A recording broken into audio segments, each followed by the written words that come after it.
Today, I wanted to share with you 3 key things that will help you dominate the new digital LSAT. The number one biggest thing I can recommend for you is get a tablet.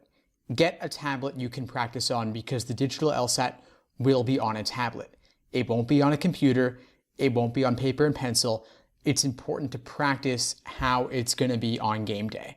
And you can use a Microsoft Surface Go tablet, but those are $449 at only 4 gigabytes, and that does not even include the pen. They say here, you can see, pen sold separately. So $449 on top of what you're already spending on LSAT resources. It may not be worth the investment for you, or you may not want to spend that much. So I do have an alternative for you. The Samsung Galaxy tablet is much less, $267 or so at the moment, which brings me to my number 2 big thing you can do to prep for the digital LSAT, which is use LSAC's online familiarization tool. Right now I'm on familiar.lsac.org, and here they have some tutorials, some practice questions.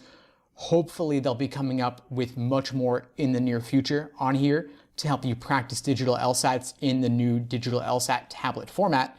But you can, in the meantime, you can use this familiar.lsac.org practice tool to practice using the digital LSAT. You see, you can underline things, you can highlight things, you can erase your markings, you can choose things, you can cross things off, you can flag things. And so practicing this interactivity on a tablet is really important, especially as we have new digital LSAT prep tests to practice on.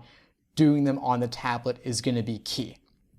The number 3 biggest thing I want to share with you right now is get used to no more writing on the page.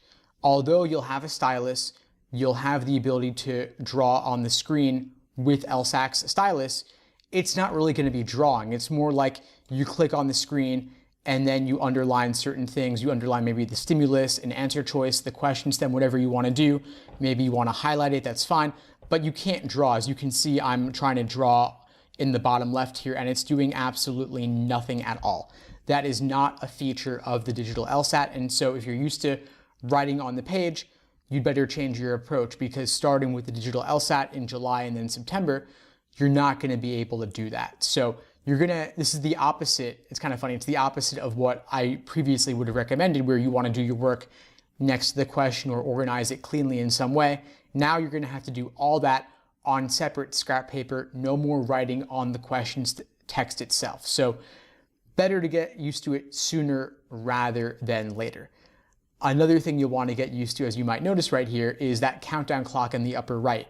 That countdown clock, you cannot remove it once the 5-minute warning hits. And so I could certainly see that being a little bit stress-inducing. Maybe LSAC will remove that requirement that it be there. You can't click it and get rid of it once it hits 5 minutes, but that's just one thing you're going to, again, have to get used to sooner rather than later. Of course, I'll be coming out with more on the digital LSAT as it gets closer. Anyway, I hope you found this helpful.